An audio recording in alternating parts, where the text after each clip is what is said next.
ပြောပြပေးသွားမယ် Adobe After Effects lesson လေးကတော့ green screen keying လုပ်တဲ့နည်းလေးပဲဖြစ်ပါတယ်။ green screen keying ကတော့ဟိုရှေ့မှာကျွန်တော်တို့ကဒီသင်ခန်းစာလေးတစ်ခုအနေနဲ့ကျွန်တော်လုပ်ပြခဲ့ပြီးဖြစ်ပါတယ်။အဲ့တုန်းကတော့ကျွန်တော် green screen ကိုဘယ်လိုဖောက်ခဲ့လဲ။ဘယ်လိုမျိုးစားရလဲပေါ့နော်။အဲ့ဒါကတော့ဒီကင်မရာကိုငြိမ်နေတဲ့အချိန်မှာရိုက်ထားတယ်ပေါ့နော်။ကင်မရာငြိမ်သက်စွာနဲ့ရိုက်ထားတဲ့ green screen video ပဲကျွန်တော် keying လုပ်ပြခဲ့တာပေါ့နော်။ဒီနေ့ဗီဒီယိုမှာကတော့ကင်မရာကိုလှုပ်ပြီးတော့ရိုက်ထားတဲ့ video ကိုကျွန်တော်တို့ကသူ့ရဲ့နောက်မှာရှိတဲ့ background နဲ့ဘယ်လို match ဖြစ်အောင်ပေါ့နော်။ဘယ်လိုမျိုးkeying လုပ်ရမယ်ဆိုတဲ့အကြောင်းအရာလေးကိုပြောပြပေးသွားမှာဖြစ်ပါတယ်။အဲ့တော့ဒီ After Effects သင်ခန်းစာကတော့ဒါ keying ပြင်ကျွန်တော် camera tracking ဘိုင်းတွေပါလာမှာဖြစ်ပါတယ်။အဲ့ဒါကြောင့်မလို့ Adobe After Effects မှာ motion tracker ကိုလေ့လာခြင်းတဲ့သူတွေအနေနဲ့ကတော့ဒီဗီဒီယိုလေးကိုစုံတဲ့အထိ issue ပေးကြဖို့မေတ္တာရပ်ခံချင်ပါတယ်။ Okay အဲ့ဒါဆိုရင်ကျွန်တော်နဲ့အတူတူ Adobe After Effects software တွေကိုဝင်ပြီးတော့လေ့လာကြည့်ကြရအောင်။အခုဒီ green screen video လေးอ่ะဆိုရင်ကင်မရာကိုလက်နဲ့ကင်ပြီးတော့ရိုက်ထားတဲ့ video လေးဖြစ်ပါတယ်။အဲ့ဒါကြောင့်မလို့လှုပ်နေတာကိုတွေ့ရပါလိမ့်မယ်။ tripod ပေါ်မှာတင်ပြီးတော့ရိုက်ထားတာမဟုတ်တဲ့အတွက်ကြောင့်မလို့ဒီမျိုးလှုပ်နေမှာပေါ့နော်။အဲ့ဒါလေးကိုကျွန်တော် green screen keying လုပ်ကြည့်လိုက်မယ်။ကင်မရာကိုအခုလိုမျိုးလှုပ်ပြီးရိုက်တော့မယ်ဆိုရင်အရေးကြီးတာကဒီနားမှာ marker point လေးပေါ့နော်။ဒါ marker point အနည်းဆုံး2 point တော့ကျွန်တော်ထားရှိထားဖို့လိုအပ်ပါလိမ့်မယ်။တကယ်တမ်းကျွန်တော်တို့ကကင်မရာကိုတော်တော်များများစလှုပ်မယ်ဟေ့ဆိုတော့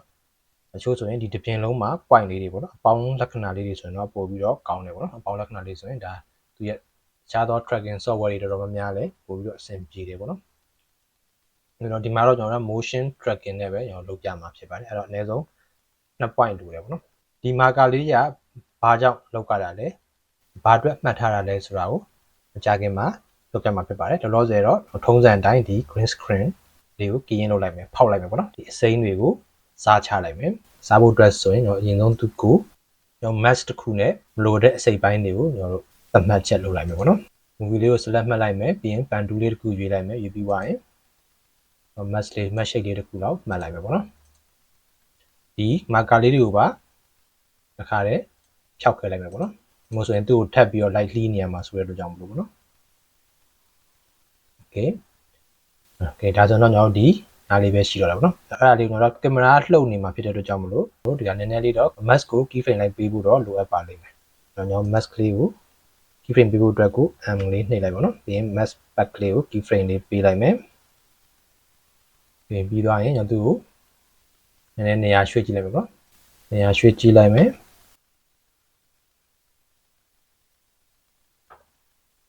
ဒါလေးကထဲဝင်လာပြီဆိုရင်မဝင်အောင်ဒီလိုလေးနေရာလိုက်ရွှေ့လိုက်ပါတော့။ Okay ဒါဆိုတော့ညှိသွားပြီမညှိအောင်လို့ဒီလိုလေးနည်းနည်းလေးပြန်ပြီးတော့ထားပြီပေါ့နော်ကို green screen လုံးမဲ့လူရဲ့ခန္ဓာကိုယ်နဲ့မထိအောင်ပေါ့နော်ခန္ဓာကိုယ်ကဒီ mask အပြင်ကိုရောက်မသွားအောင်လို့လိုက်ပြီးတော့ keyframe လိုက်ပေးလိုက်ရင်ရပါတယ်ပေါ့နော်ဒါဆိုနည်းနည်းလေးဒီနားလေးရောက်ချင်သွားတယ်ပေါ့နားလေးကိုနည်းနည်းလေးဒါဆိုရင်တော့အဆင်ပြေသွားပြီပေါ့နော်ရပြီဆိုရင်အဲ့ဒါလေးကို effect ထဲကနေ keying ထဲကနေမှကျွန်တော် key light နဲ့ပဲဖောက်လိုက်မှာပေါ့နော် key light ကိုဒီကကျွန်တော် color picker လေးနဲ့ green screen ရဲ့ကြိုက်တဲ့နေရာပေါ့နော်ကြိုက်တဲ့ color တစ်ခုကိုကျွန်တော်ထောက်လိုက်ပြီပေါ့နော်ထောက်လိုက်ပြီဆိုရင်သူစားချပါမယ်ဒါပေမဲ့နည်းနည်းလေးတွေစွန်းထင်းလေးတွေတော့ရှိမယ်အဲဒီတို့ကျွန်တော်လိုက်ပြီးတော့ clear ဖြစ်အောင်ကျွန်တော်လုပ်မယ် clear ဖြစ်အောင်လုပ်ဖို့ဆိုရင်ကျွန်တော်ဒီကဖြူမဲပြောင်းလိုက်မယ်ဒီကနေကျွန်တော် screen matte ဆိုပြီးတော့ပြောင်းလိုက်မယ်ဒါဆိုရင်ဒီမှာမြင်ရမယ်ပေါ့နော်ဒီအမဲထဲမှာလုံးလုံး black မဖြစ်သေးဘူးအဖြူရောင်ရဲ့အရိပ်အငွေ့တွေပါနေသလိုအဖြူထဲမှာဆိုလဲအမဲရဲ့အစွန်းအစလေးတွေပါနေတာတွေ့ရလိမ့်မယ်အဲဒီတို့ကျွန်တော်လုံးလုံးဖြူဆိုရင်လုံးလုံးဖြူသွားအောင် background အမဲဆိုလဲလုံးလုံးမဲသွားအောင် clear လုပ်နိုင်မှသာကျွန်တော် green screen ကလုံးလုံးပျောက်သွားမှာဖြစ်ပါတယ်။အဲ့တော့ဒီမှာ click black ကိုနည်းနည်းလေးတိုးလိုက်ပေါ့နော် click black ကိုတိုးလိုက်တာနဲ့အမဲလေးတွေကလုံးလုံးမဲသွားပြီပေါ့ဒီမှာဆိုရင်အဖြူတွေပါမရှိတော့ဘူး။အဖြူထဲမှာရှိနေတဲ့အမဲတွေကိုပဲကျွန်တော်တို့ဆင်သွားအောင်လို့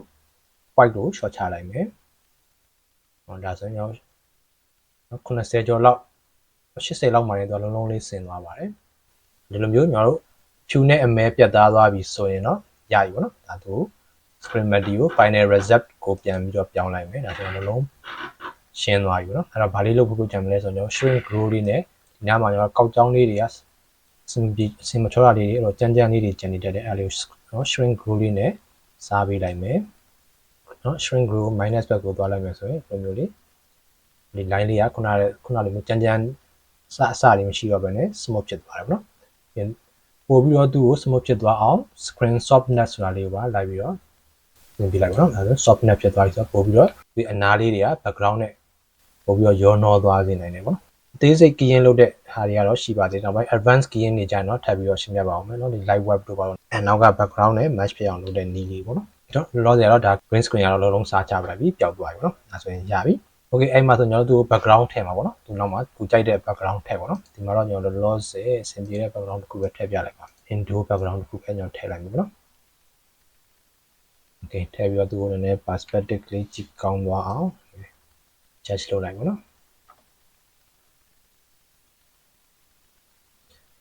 okay ဒါလေးကိုကျွန်တော်တို့လေးကြည့်ရအောင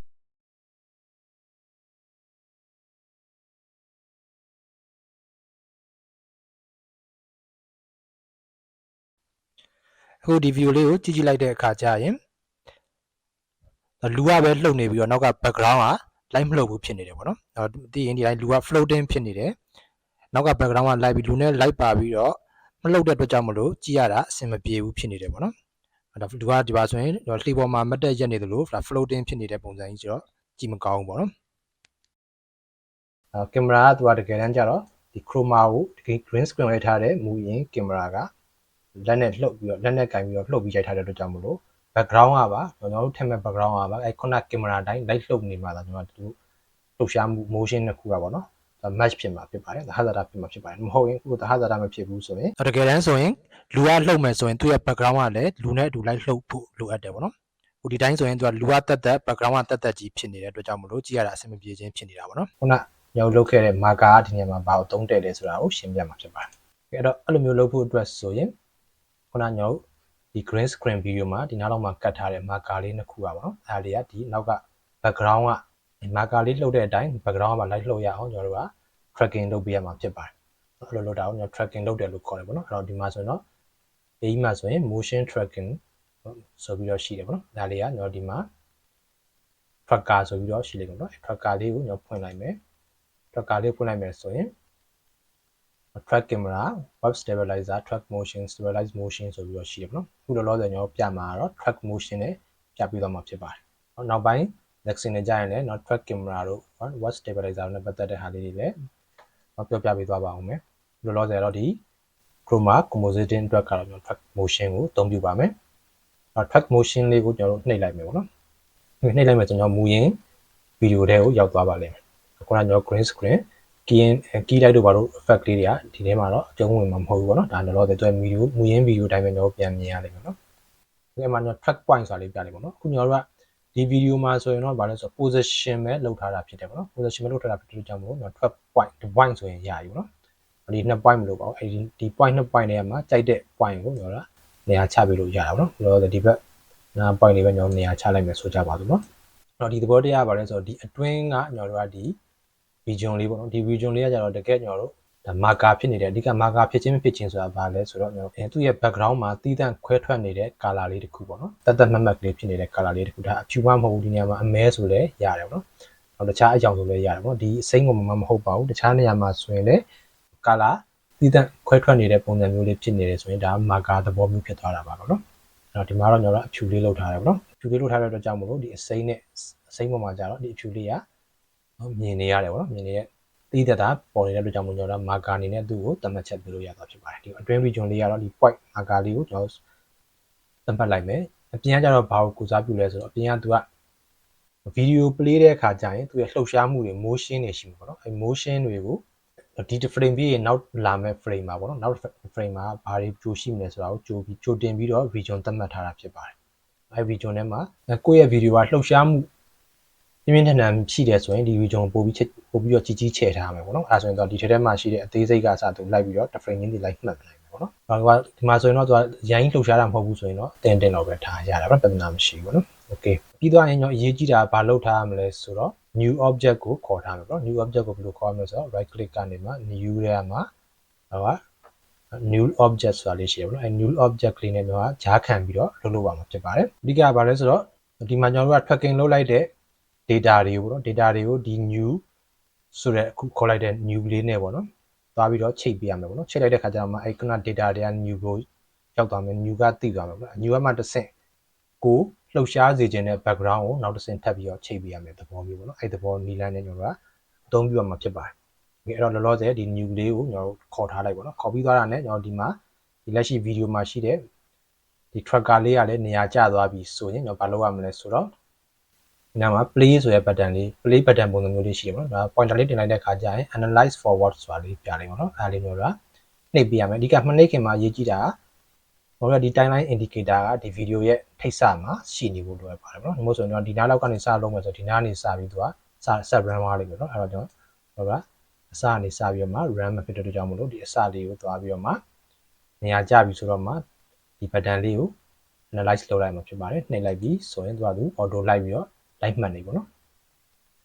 ဒီ tracking point လေးကသူကခုန marker နောက်ကိုလိုက်ပြီးတော့မှတ်နေဒါဆိုရင်သူကသူ keyframe လေးတွေ automatic ပြီးသွားတာကိုတွေ့ရလိမ့်မယ်ပေါ့နော်ပြီးသွားရင်ရက်သွားတယ်ပေါ့အဲ့တော့ရက်သွားရင်ဘာလုပ်ပေးရမလဲဆိုတော့ edit target ဆိုတာလေးကိုနှိပ်ပေးရမယ်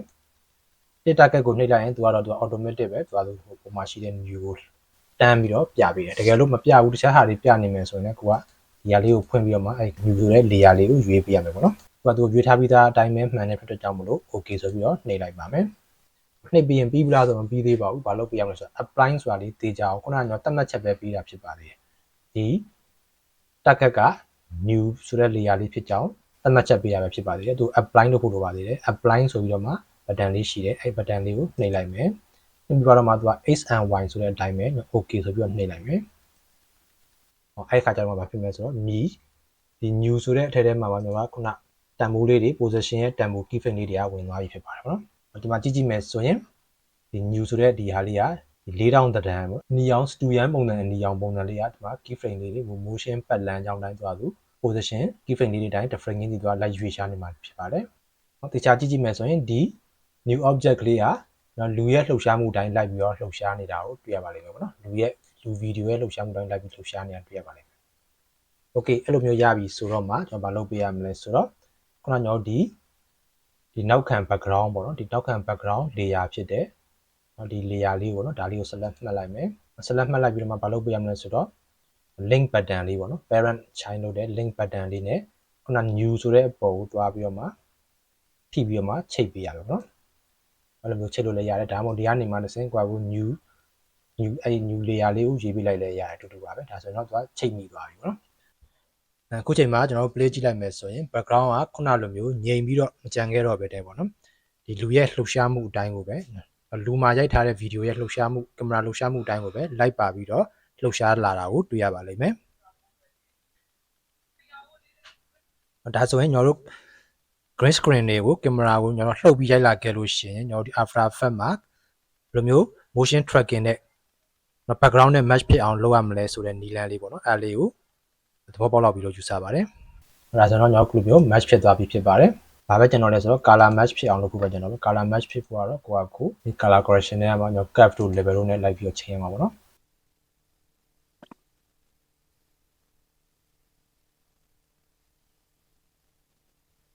်ဒီ foreground နဲ့ background color match ဖြစ်အောင်ပေါ့နော် match ဖြစ်အောင်ဘယ်လိုမျိုးချိန်ရလဲဆိုရင်တော့ gamma တို့ black point တွေ white point တွေနဲ့déjàချိန်ရမှာဖြစ်ပါတယ်အဲ့ဒီ line လေးကိုလည်းနောက် tutorial တွေကြာရင်ရှင်းပြပေးဖို့ရှိပါတယ်โอเคเนาะဒီကတော့အခုဆိုရင်တော့အခုဒီဗီဒီယိုမှာတော့ဒီကခုနလှုပ်ရှားနေတဲ့ chroma ရုပ်တွေကို chroma video တွေကို background နဲ့ match ဖြစ်အောင်ဘယ်လို tracking လုပ်ပါမလဲဆိုတော့အကြောင်းအရာပဲအဓိကပြပြပေးသွားခြင်းဖြစ်ပါတယ်ခုဒါကတော့အပေါ်အောက်ဘယ်ညာရွေရှားနေတယ်လှုပ်နေတယ်ပေါ့နော် position ပဲရှိပါသေးတယ်တကယ်လို့ကျွန်တော်တို့ကအရှေ့နောက်သို့မဟုတ် zoom ပေါ့နော် zoom ဆိုလိုမျိုးအရှေ့နောက်ရွေရှားနေတဲ့ကင်မရာလှုပ်ရှားမှုမျိုးတွေဆိုရင်ရောတော့ခုနဒီ position တစ်ခုတည်းနဲ့မလုံလောက်တော့ပါဘူးအဲ့သဘောတရားလေးကိုလည်းတစ်ခါတည်းလက်စာလေးဆက်ပြီးတော့ပြပေးသွားခြင်းပါသေးတယ်ပြီးတော့နောက်ထပ်ဗီဒီယိုလေးတစ်ခုတော့ကြည့်လိုက်မယ်နော်ဒီဗီဒီယိုမှာဆိုတော့ဒါကင်မရာအရှေ့နောက်ကိုရွေရှားမှု movement လုပ်တာပေါ့နော် dolly shot လိုပုံစံမျိုးပေါ့နော်အဲ့တော့ခုနလိုပဲညော်တို့သူ့ match နဲ့ match shape လေးပေးစရာရှိတာပေးလိုက်မယ်ပေါ့နော်ပြီးသွားရင်သူ့ကိုကျွန်တော် background လေးကိုခဏမျက်စိမိတ်ထားလိုက်မယ်ရှုပ်မှာဆိုလို့ပေါ့နော်သူ့ကိုကျွန်တော် match ကို key frame ပေးလိုက်မယ် m လေးနှိပ်လိုက်မယ်ပြီးတော့လှုပ်ရှားနေမယ်ညနာမှာဒီနဲ့ညီသွားရင်နောက်တော့ညီသွားပြီဆိုတော့သူ့ကိုနည်းနည်းလေး adjust လိုက်လုပ်ပေးမယ်ပေါ့နော်ပြီးတော့ဒါဆိုရင်တော့အရာယူနော်အဲ့တော့ခုနလိုပဲကျွန်တော်တို့ခုနလိုပဲ key in နေရာမှာ key light လေးနဲ့အောက်လိုက်မယ် ပြီးသွားရင် screen matte okay ပြီးသွားရင်အဖြူမဲ့တဲ့ကွဲအောင်လုပ်မယ်ဒါကျန်တဲ့ဘောလောက်ပဲကျွန်တော်လုပ်ပြလိုက်တော့မယ်ပေါ့ okay ပြီးသွားရင်ကျွန်တော် background လေးကိုဖွင့်မယ်ပေါ့နော် background ကြီးကြံနေခဲ့တယ်ပေါ့နော် background ကိုပါလူဗီဒီယိုနဲ့ပတ်သားတဲ့ဖြစ်အောင်လို့သူ tracking ပေးရမယ်ပေါ့နော် tracking မပေးခင်တော့ new object လေးကိုရင်ခေါ်ထားလိုက်ရအောင် new object လေးကိုရင်ခေါ်ထားလိုက်မယ်ဒါ new object လေးရောက်လာပြီဆိုရင် tracking ပေးရမယ်ဗီဒီယိုဖြစ်တဲ့ကျွန်တော် chroma ဗီဒီယိုလေးကိုကျွန်တော် select မှတ်လိုက်ပါနော် okay ပြီးသွားရင်တော့ track motion ဒီ track motion လုပ်လိုက်ရင်ခုနကကျွန်တော်သူ့ရဲ့ original view တွေကိုရောက်သွားပါလိမ့်မယ်အဲ့မှာဒီခါကျတော့2 point 3လောက်ရမှာဖြစ်ပါတယ်ကျွန်တော် position တစ်ခုတည်းမဟုတ်တော့ဘဲနဲ့ဒီခါကျတော့ scale ပါလာပြီတော့ဖြည်းဖြည်းနဲ့ရုပ် site ကကြီးသွားတယ်ပေါ့နော် background ကနီးလာတာနဲ့အများပို့ပြီးတော့ကြီးသွားစေတယ်ဆိုတော့ကျွန်တော်က scale လေးကိုပေးပေးရမယ်ဒါဆိုရင် point က2 point ဖြစ်သွားပြီပေါ့နော်ဟိုဒါ scale နဲ့ position နှစ်ခုစလုံးကိုအမှန်ချစ်ထားမှာဖြစ်ပါတယ် rotation ကတော့မလိုဘူးနော် rotation ကကျွန်တော်တို့ကဘယ်ညာလေပတ်တဲ့ဟာမျိုးကင်မရာမျိုးပေါ့ဒါမျိုးကလည်း rotation ထည့်ဖို့ဆိုတာလည်းရှားပါတယ်နော်ရှားတဲ့အတွက်ကြောင့်မလို့အဲ့လောလောဆယ်ဒီကတော့ position နဲ့ scale နဲ့ဆိုရင်လုံလောက်ပြီပေါ့နော်အဲ့နှစ်ခုမှတ်ထားမယ်ဆိုရင်အဲ့တော့ဒီ point 2 point စာကဒီမှာအသုံးတည့်ပြီပေါ့နော်ဟောဒီကဘယ်ဘက်က point ကတော့ဘယ်ဘက်က marker လေးကိုမှတ်ပေါ့နော်ညာဘက်က point ကတော့ညာဘက်က marker လေးကိုမှတ်လိုက်မယ်လှုပ်ရှားမှုတစ် frame နဲ့ တစ် frame ကွာဟချက်ကနည်းနည်းလေးများနိုင်တဲ့အတွက်ကြောင့်မလို့ဘယ်လောက်ကြီးထားလိုက်ပေါ့နော်ရေးကြည့်တာဘာလို့လဲဆိုတော့ညာချိတ်တဲ့အချိန်မှာဒီ marker လေးတွေကလည်းကျွန်တော်တို့ focus ပြတ်နေဖို့လိုတယ်ပေါ့နော်ဒီမှာဆိုကျွန်တော်ရဲ့ camera လေးကတိတ်ပြီးတော့ shutter speed တွေပိုင်းလည်းမပါဘူးเนาะဒီ lighting လည်းတိတ်ပြီးတော့မလုံလောက်တဲ့အတွက်ကြောင့်မလို့ပေါ့เนาะသူကအဲ့ဒါနည်းနည်းလေး focus မပြတ်တယ်လို့မျိုးလေးတော့ဖြစ်တယ်ပေါ့เนาะဒါပေမဲ့ဒီက AI ရဲ့ tracking က tracker ကောင်းတဲ့အတွက်ကြောင့်မလို့သူကသူအဆင်ပြေသွားမလားမျှော်လင့်ရတာပဲပေါ့เนาะကျွန်တော်တို့ခုဆိုရင်နေရာကျသွားပြီသူ့ကိုကျွန်တော်တို့က analyze လုပ်ဖို့ပဲကျွန်တော်လည်း analyze button လေးကိုနှိပ်လိုက်မယ်ပေါ့เนาะနှိပ်လိုက်ပြီโอเคเนาะသူကသူတော့ live ပြီးတော့မှတ်ပါတယ်ပြင်တလားဒါလေးဆိုရင်ပြီးသွားပြီပေါ့เนาะ2 point စာကိုသူက tracking လုပ်လိုက်ပြီโอเคပြီးသွားရင်ကျွန်တော်ထုံးစံအတိုင်းမလုပ်ပြရမလဲဆိုတော့ edit target ကနေမှာဘယ် layer နဲ့ target လုပ်မှာလဲဆိုတော့သူက new 7ဆိုပြီးပြထားတယ်ပေါ့နော်အဲဒီစာလေးနဲ့ပဲကျွန်တော် okay နှိပ်လိုက်မယ်ဒါသတ်မှတ်ချက်ပဲပေးရရှိပါသေးတယ်ပြီးသွားရင်ဘာလုပ်ပြရအောင်လဲဆိုတော့ apply နှိပ်ပြရအောင်မယ် x and y အတိုင်းပဲကျွန်တော် okay ဆိုပြီးတော့နှိပ်ပေးလိုက်ရမယ်ပေါ့ဒါဆိုရင်ကျွန်တော်ခုနလှုပ်ရှားမှုလိုပဲပေါ့နော်နီအောင်၄တောင်ပုံစံလေးရလဲကျွန်တော်ကခုနဒီလူနဲ့အတူလိုက်ပြီးတော့ movement ဖြစ်လာတာကိုတွေ့ရပါလိမ့်မယ်ခုနလိုမျိုးပဲသူ့ရဲ့ background လေးကို link button နဲ့လိုမျိုးလှမ်းချိတ်ပြီးတော့ပဲဖြစ်စီဒါမှမဟုတ်ဒီကနေ new 7ဆိုပြီးတော့လည်းရွေးလိုက်ပြီးတော့ဖြစ်စီပေါ့မျိုးချိတ်လိုက်မယ်ဆိုရင်ဒါဆိုတော့ရပါပြီ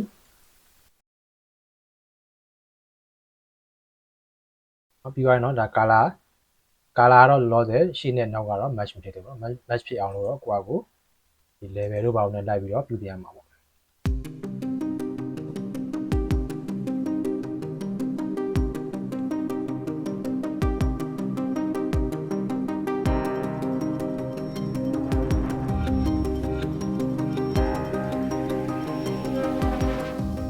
အခုဆိုရင်သူ့ရဲ့ background ကပါလူကိုရိုက်ထားတဲ့ကင်မရာရဲ့ movement အတိုင်းလိုက်ပါပြီးတော့လှုပ်ရှားနေတာကိုတွေ့ရပါလိမ့်မယ်အခုဆိုရင် Adobe After Effects software ထဲမှာကိုပဲကင်မရာကိုလှုပ်ပြီးတော့ရိုက်ထားတဲ့လှုပ်ရှားနေတဲ့ movie green screen movie ကိုဘယ်လိုမျိုးကင်းလုပ်လို့ရတယ်လဲเนาะအဲ့လိုမျိုးဘယ်လိုမျိုးကင်းလုပ်လိုက်မယ်ဆိုရင်နောက်ထည့်တဲ့ background တွေကဘယ်လိုမျိုးသဟဇာတဖြစ်သွားတယ်လဲဆိုတဲ့သဘောတရားကိုနားလည်လောက်ပြီးလို့ယူဆပါတယ်တကယ်လို့နားမလည်သလိုပဲဖြစ်စေမရှင်းလင်းတာရှိလို့ပဲဖြစ်စေမြင်မြင်နေတယ်ဆိုရင်တော့ဒီဗီဒီယိုရဲ့အောက်က comment ထဲမှာဝင်ရောက်ပြီးတော့ရေးပေးသွားလို့ရပါတယ်ကျွန်တော်တို့ရဲ့ Gambi Studio ကနေပြီးတော့မှခုလိုမျိုး YouTube ဗီဒီယိုလေးတွေပုံမှန်တင်ဆက်ပေးလျက်ရှိနေတဲ့အပြင်တခြားသော service ပိုင်းတွေကိုလည်းလက်ခံဆောင်ရွက်ပေးလျက်ရှိနေပါတယ်အဲဒီကတော့ဇလန်းဇညွှန်းကနေစပြီးတော့ directing ရိုက်ကူးရေးတွေပေါ့နော်ပြီးသွားရင်နောက် post production မှာ editing တွေနောက်ဒီ visual effect တို့ motion graphic တို့ color correction ဘိုင်းတွေအစပါတော့အားလုံးအပြီးစီးကိုတာဝန်ယူလက်ခံဆောင်ရွက်ပေးလျက်ရှိနေပါတယ်အဲ့တော့ကိုလိုအပ်တဲ့ကိုလှုပ်ချင်တဲ့အရာဘာပဲဖြစ်ဖြစ်ပေါ့နော်ကိုရဲ့ဟာအစအဆုံးအပ်ချင်တာပဲဖြစ်ဖြစ်ဒါမှမဟုတ်ဒီ editing ပဲအပ်ချင်တာပဲဖြစ်ဖြစ်ဆက်သွယ်ခြင်းနဲ့အလုပ်အပ်ခြင်းနဲ့ဆိုရင်တော့ဒီဖုန်းနံပါတ်တိုင်းဆက်သွယ်ပြီးတော့အလုပ်အပ်လို့ရပါတယ်ဗျ။ Okay အဲ့တော့ဒီနေ့ဗီဒီယိုလေးတော့လောက်နေပဲဆုံးသက်လိုက်ပါမယ်။နောက်လာမယ့်ဗီဒီယိုကြမှာထပ်မံပြီးတော့ဆုံလို့ကြမယ်နော်။ Okay